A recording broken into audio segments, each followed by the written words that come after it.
Hello everyone. It's been a while. You have not been taught your first English book by the name First Flight. And for today, dears, we are not about to study any chapter because it's not a chapter, it's a poem that we're going to start today. And before I tell you its name, you're very anxious to know its name. But tell me first something. Have you ever seen a tiger? Or have you ever been to a zoo? Yeah, you're thinking right. The poem name is A Tiger in the Zoo that we are going to study today.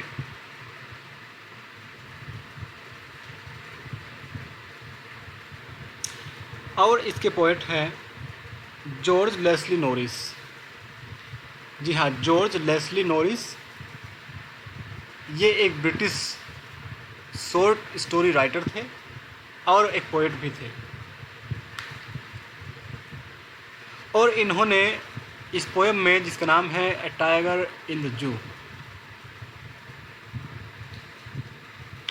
इन्होंने अंतर बताया है जो tiger जू में रहता है और जो जंगलों में रहता है, उसकी फीलिंग शेयर की है इन लाइनों के through.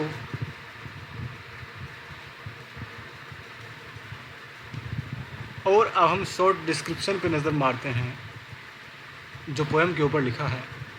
This poem contrasts a tiger in the zoo with the tiger in its natural habitat. The poem moves from the zoo to the jungle and back again to the zoo. Read the poem silently once and say which stanza speak about the tiger in the zoo and which one speak about the tiger in the jungle. Poem अंतर बताती है उस tiger के बारे में जो जंगलों में रहता है और उस टाइगर के जो जू में रहता है। पोएम पहले जंगल से स्टार्ट होती है, पहले जू से स्टार्ट होती है, फिर जंगल तक पहुंच जाती है और फिर वापस जू में ही आके ख़त्म होती है। और ये पंक्तियाँ आप ध्यान से पढ़िए और फिर बताइए कि कौन सा स्टैंजा जू का है और कौन सा स्टैंजा जंगल से रिलेटेड है। स्टैंजा कहते हैं जब 4 लाइन की, ये देखिए 4 लाइन का स्टैंजा है, फिर आगे 4 लाइन का स्टैंजा है, तो इस तरह से इसमें 5 स्टैंजाज टोटल हैं। पहले पोएम की छोटी सी एक समरी देखते हैं। पोएट बताते हैं कि किस तरह से एक इतना शानदार जानवर इंसान के द्वारा कैद कर लिया जाता है पिंजड़े में, और कैसे वह उस छोटे से पिंजरे में ही घूमता रहता है अपने कदमों से। उसे तो कहीं बाहर होना चाहिए, किसी जंगल में होना चाहिए और घात लगाकर छिपकर बैठना चाहिए अपने शिकार के लिए, मोटे हिरणों के लिए, और उसे अपने शिकार की तलाश में जंगल से बाहर तक, गांव तक भी आ जाना चाहिए। लेकिन दुर्भाग्य, वह तो बंद है पिंजरों में और लोग उसे देखने आते हैं, विजिटर्स, और वह धीरे धीरे कदमों से अंदर केज में ही चलता रहता है। वह दिखता तो शांत है मगर होता अंदर उसके बहुत रेज है, बहुत फ्यूरियस वह अंदर से होता है। अब आप पोएम देखते हैं, स्टार्ट करते हैं, एक्सप्लेन करते हैं। He stalks in his vivid stripes the few steps of his cage on pads of velvet quiet in his quiet rage. He stalks in his vivid, ये ही यूज़ किया गया है टाइगर के लिए। He stalks in his vivid stripes. Stalks का means होता है walk. In his vivid stripes, vivid का मतलब होता है ब्राइट। जी हाँ, ब्राइट और शाइनी स्ट्राइप्स, जो टाइगर के पूरी बॉडी पर जो स्ट्राइप्स होती हैं, जो पट्टियाँ होती हैं, धारियाँ जो होती हैं, उन्हें स्ट्राइप्स कहते हैं। तो वह अपनी विविड स्ट्राइप्स में चलता है, अपनी चमकीली और शानदार स्ट्राइप्स में चलता है। The few steps of his cage, few मतलब होता है वेरी फ्यू, बहुत ही कम, ऑफ हिज केज, अपने पिंजरे में बहुत ही कम स्टेप्स भरकर वह चलता है, अपनी शानदार और शाइनी स्ट्राइप्स दिखाते हुए। On pads of velvet quiet in his quiet rage. On pads, pads कहते हैं पाज को, इसके पंजों को, इसके कदमों को। ऑफ वेलवेट, इन्होंने पैड्स ऑफ वेलवेट क्यों कहा है? वैसे तो वेलवेट का मतलब मखमल होता है, तो इन्होंने मखमल यानी बहुत ही शाइनी एक तरह का गारमेंट होता है और बहुत ही सॉफ्ट।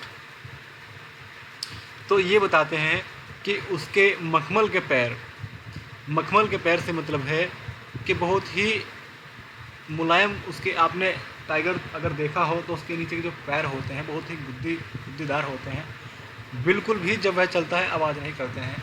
तो कहते हैं कि उसके जो मखमल के पैर हैं वो बिल्कुल शांत होकर, बिल्कुल दबे पाँव चुपचाप चलते हैं। In his quiet rage, in his quiet rage इन्होंने यूज़ किया है। क्वाइट, क्वाइट का मतलब तो होता है शांत, और रेज, रेज कहते हैं गुस्से को, एंगर को। मतलब ये है कि टाइगर अपने क्रोध को दबाते हुए, अपने गुस्से को दबाते हुए शांति से चलता है। तो पहले स्टांजा की हिंदी दोबारा देखते हैं, इसका एक्सप्लेनेशन कि टाइगर अपनी शानदार चमकीली हुई स्ट्राइप्स को दिखाते हुए बहुत ही कम कदम अपने पिंजरे में रखता है, इधर उधर बहुत ही कम दूरी भरता है और अपने मखमल के जैसे पैरों से चुपचाप गुस्से में लेकिन बाहर से शांत होकर चलता रहता है। क्वाइट रेज, ये एक दूसरे के अपोजिट मीनिंग इन्होंने यहाँ यूज़ किए हैं, लेकिन इनका मतलब है कि बाहर से तो वह क्वाइट होता है, शांत होता है, मगर अंदर से बहुत ही फ्यूरियस होता है और बहुत ही कम 2-4 कदम का ही उसका पिंजरा होता है। उसमें वह इधर उधर अपने शानदार स्ट्राइप्स को, अपनी विविड स्ट्राइप्स को दिखाते हुए चलता रहता है। Second stanza, he should be lurking in shadow, sliding through long grass, near the water hole where plump deers pass।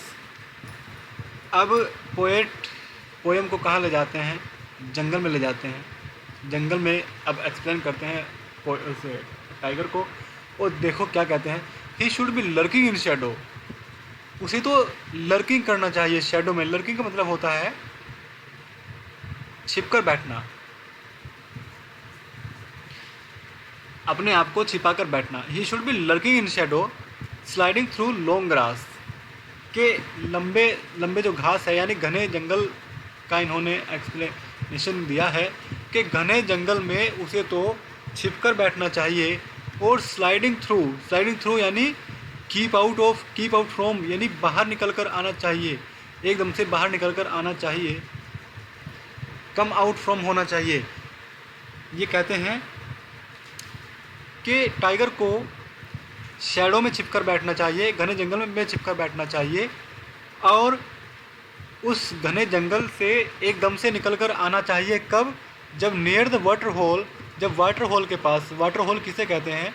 Water hole, it is a small water body where all the animals, all the creatures come to get water, come to drink water in the jungle. जंगल में जब जानवर पानी पीने के लिए, एक छोटा सा पानी की जगह होती है, छोटा सा तालाब वगैरह होता है जहाँ सारे जानवर पानी पीने के लिए आते हैं, और उस वाटर होल के पास जो घने जंगल होते हैं, यानी वाटर होल के आसपास जो झाड़ियाँ वगैरह होती है, उनके पीछे उस टाइगर को छिपकर रहना चाहिए। वेयर प्लम डियर पास, जहाँ प्लम का मतलब होता है फैट, जहाँ मोटे मोटे हिरन आते हैं वहाँ उसको छिपकर बैठना चाहिए। तो सेकंड स्टैंजा को फिर से देखते हैं। He should be lurking in shadow sliding through long grass near the water hole where plum deer pass। ये कहते हैं कि उसे तो घनी झाड़ियों या जंगल में छिपकर बैठना चाहिए और तब निकल कर आना चाहिए जब वाटर होल के पास कोई मोटा सा हिरन पानी पीने के लिए आता हो।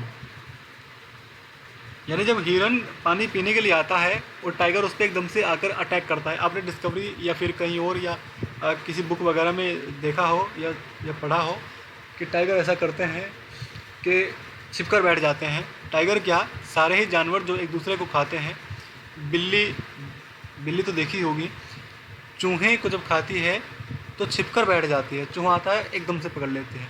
आपने हिरन देखा होगा, यानी बगुला जिसे कहते हैं, वो फिश खाता है, आराम से बैठ जाएगा, जब फिश आसपास आएगी एकदम से पकड़ लेगा। तो सारे जानवर ऐसा ही करते हैं, अपने शिकार को खाने के लिए छिपकर बैठ जाते हैं जहाँ वो एक्सपेक्ट करते हैं कि यहाँ पे ये शिकार आएगा। तो ये अब पोएट कहते हैं, लेस्ली नॉरिस कहते हैं कि उसे यहाँ पिंजड़े में नहीं होना चाहिए, उसे तो जंगलों में होना चाहिए, छिपकर बैठना चाहिए घास में, झाड़ियों में, और जैसे ही वाटर होल के पास कोई मोटा सा, कोई तगड़ा सा डियर आता है, तुरंत निकलकर आना चाहिए। अब थर्ड स्टैंजा देखते हैं। He should be snarling around houses eight the jungle says, bearing his white fangs his clothes, terrorising the village. Rhyming scheme तो बहुत अच्छी है पोएम की। राइमिंग स्कीम तो आपको खबर होगी, जैसे stripes, quiet, cage, rage, shadow, hole, grass, pass, houses, clouds, edge, village. तो इस तरह से एक लाइन छोड़कर जब अगली लाइन में रिदम होता है, राइमिंग, इसे राइमिंग स्कीम कहते हैं। तो थर्ड स्टैंजा पे थे हम। He should be snarling around houses. तो स्नार्लिंग का मतलब होता है ग्राउलिंग, रोरिंग, यानी दहाड़ना टाइगर का। तो उसे तो दहाड़ कर आना चाहिए अराउंड द हाउसेज। कौन से हाउसेज के आसपास? At the jungle edge. Edge यानी बैंक यानी किनारा। तो जो हाउसेज जंगल किनारे बने हुए हैं, उसे तो उनमें दहाड़ कर आना चाहिए। किस लिए? आपने देखा होगा जंगलों में आजकल जंगल तो ख़त्म कर दिए गए हैं और उनके आसपास घर बना लिए गए हैं। तो टाइगर वहाँ घूमते अक्सर दिखाई देते हैं अपने खाने की तलाश में। एंड पीपल से the tiger spotted in the village, ये वो कि टाइगर दिखा गांव में। But actually he was not spotted in the village, he spotted in the jungle. Real में वह गांव में नहीं दिखाई दिया, वह जंगल में दिखाई दिया है, क्योंकि वहाँ आपने घर बना लिए हैं। वो तो जंगल ही है, वहाँ तो जंगल का एरिया था। अपना शिकार करने, अपना पेट भरने तो कहीं जाएगा। तो उसको तो दहाड़ कर घूमना चाहिए, उसको दहाड़ते हुए घूमना चाहिए, यानी दहाड़ते हुए आना चाहिए उन घरों के इर्द गिर्द, उन घरों के आसपास जो घर जंगल के किनारे पर बने हुए हैं। Bearing his white fangs. Bearing का मतलब होता है शोइंग या ओपन या कुछ चीज़ को दिखाना, शोइंग समथिंग। तो अपने दांतों को फैंग्स कहते हैं, दांतों को, नुकीले दांतों को फैंग्स कहते हैं। जैसे आपके इंसीजर्स होते हैं, तो हर एक जानवर के पास इंसीजर्स होते हैं, जो कि स्पेशली हु इट फ्लैश, जो कि मांस वगैरह खाते हैं, मीट खाते हैं। तो अपने नुकीले दांतों को दिखाते हुए और अपने पंजों को दिखाते हुए टेरराइजिंग द विलेज, गांव वालों को डराते हुए बाहर आना चाहिए। But he is locked in a concrete cell, I am sorry. His strength behind bars is talking the length of his cage, ignoring visitors. अब ये कहते हैं, लेकिन पहले पोएट ने कहा कि टाइगर कहाँ होता है? केज में क्लोज्ड होता है, लॉक्ड होता है। फिर टाइगर ने कहा कि इसको कहाँ होना चाहिए? उसको जंगल में होना चाहिए। अगले 2 स्टैंजाज में ये बताया। अब फिर से 4th स्टैंजा में फिर से वापस पिंजरे में ही आ गया है। पोएट पहले कह रहे थे कि पिंजरे में होता है, फिर कहते थे जंगल में होना चाहिए। अब कहते हैं लेकिन जंगल में नहीं है कहाँ? But his locked in a concrete cell. लेकिन वह तो एक कंक्रीट सेल में लॉक्ड है। कंक्रीट तो आपको पता होगा कि कंक्रीट जिसे कहते हैं, ये एक हैवी बिल्डिंग मटेरियल होता है, जिसमें सारी चीज़ें मिक्स होती हैं, जैसे cement, broken stone, sand and water. Heavy building material made from any buildings made from sand, cement and broken stones etc. ये इस तरह का, अब आप समझ गए होंगे इंग्लिश में ही। तो जिसे आम भाषा में जब मेसन ऑफ के घर आते हैं मिस्त्री, वो कहते हैं कि मसाला बनाओ, इसमें बजरियाँ, मिट्टी, पानी, सॉरी मिट्टी नहीं, रेत, तो उसे कंक्रीट कहते हैं। लेकिन वह तो कंक्रीट के सेल में, सेल कहते हैं ए स्मॉल होम, ए स्मॉल रूम, छोटा सा कमरा बिल्कुल, जिसे कोठरी कहते हैं आम बोलचाल की भाषा में। लेकिन वह तो एक कोठरी में कैद है। His strength behind bars is talking the length of his cage, ignoring visitors. अब उसकी ताकत कहाँ है, उसकी स्ट्रेंथ कहाँ है? Behind the bars. Behind the bars यानी पिंजड़े में, यानी सलाखों के पीछे है। उसकी जो बार है, उसकी जो स्ट्रेंथ है, वो तो अब बार के पीछे, सलाखों के पीछे है, और वह कंक्रीट सेल में बंद हो गया है। और वहाँ क्या करता है, स्टॉकिंग द लेंथ, स्टॉकिंग का मीन्स मैंने स्टार्टिंग में बताया था, वॉकिंग होता है, stalking the length of his cage, और वह तो अपने केज की लंबाई को नापते हुए चलता रहता है, इग्नोरिंग विजिटर्स को इग्नोर करते हुए। जो विजिटर्स वहाँ जू देखने आते हैं उनको इग्नोर करते हुए वह तो घूमता रहता है और सीमेंट के एक कमरे में बंद रहता है, सलाखों के पीछे होता है। Last stanza, he hears the last voice at night, the patrolling cars and stairs with his brilliant eyes at the brilliant stars. अब ये कहते हैं poet, he hears the last voice at night. अब जैसे बहुत सारे विजिटर्स देखने आते हैं, दिन भर वहाँ भीड़ लगी होती है जू में, खेल बना के रखते हैं जानवरों का, तो फिर वो रात को सब अपने अपने घर लौट जाते हैं। तो अब कहते हैं he hears the last voice at night, वह रात की लास्ट आवाज़ सुनता है। लास्ट आवाज़ किसकी होती है? द पेट्रोलिंग कार की। He hears the last voice at night the patrolling cars किसे कहते हैं? ये पेट्रोल व्हीकल में डलने वाला नहीं है, वो PET होता है, ये पेट्रोल है। पेट्रोल का मीन्स होता है टू वॉच आवर, यानी देखभाल करना, स्पेशली वॉकिंग अराउंड, यानी इधर उधर घूमते हुए, वॉकिंग अराउंड रेगुलरली, नियमित रूप से इधर उधर घूमते हुए किसी चीज़ की देखभाल करना। तो एक पेट्रोलिंग कार उसे कहते हैं। आपने भी देखा होगा कि इसके सामने एक हेडलाइट होती है बहुत तेज़, वो दूर तक जानवरों या खेत वगैरह में मारते हैं। ये पुलिस वगैरह के पास भी होती है, दूसरों को रात को वॉच ओवर करने के लिए, देखभाल करने के लिए, निगरानी रखने के लिए। तो रात को पेट्रोलिंग कार आती है जू में यह देखने के लिए कि कोई जानवर क्या खुल गया है या कोई जानवर के साथ कोई बैड इंसिडेंट तो नहीं हो गया है या कुछ ये समथिंग एल्स लाइक दैट। तो रात को सबसे आखिरी आवाज़ उसको सुनाई देती है पेट्रोलिंग कार्स की। अब and stairs with his brilliant eyes, अपनी शानदार आंखों से वह देखता है। स्टेयर्स एट का मतलब होता है किसी चीज़ को देखना, looking at something, stairs eight. So and stairs with his brilliant eyes at the brilliant stars, और अंत में वह क्या करता है? अपनी ब्रिलियंट आंखों से ब्रिलियंट स्टार्स को देखता है और सो जाता है। तो ये ऊपर देखने की बात क्यों करते हैं? क्योंकि वह फील करता होगा कि दिन भर तो वह परेशान रहता है लोगों से, लेकिन जब जू होता है ऊपर से तो ओपन होता है, तो maybe he try to look at open space and try to feel that he is in the jungle now. वह फील करना चाहता है कि जंगल में ही होगा और वह देखते देखते स्टार्स को सो जाता है। इसका एक तो ये मीनिंग हो सकता है। दूसरा मीनिंग ये भी हो सकता है कि जैसे पेट्रोलिंग कार की लाइट उसकी शानदार आंखों में पड़ती है और वह उसकी जो आंखें हैं शाइन करती होगी, बट ये तो अलग है क्योंकि स्टेयर्स एट का मीनिंग देखना होता है। स्टेयर्स यहाँ है और एट द ब्रिलियंट स्टार्स पे है, तो कंफर्म है कि वह ब्रिलियंट स्टार्स को ही देख रहा होता है और देखकर सो जाता है। So tell me please, how was the poem of students of 10th class? And it is very important must poem for your examination class.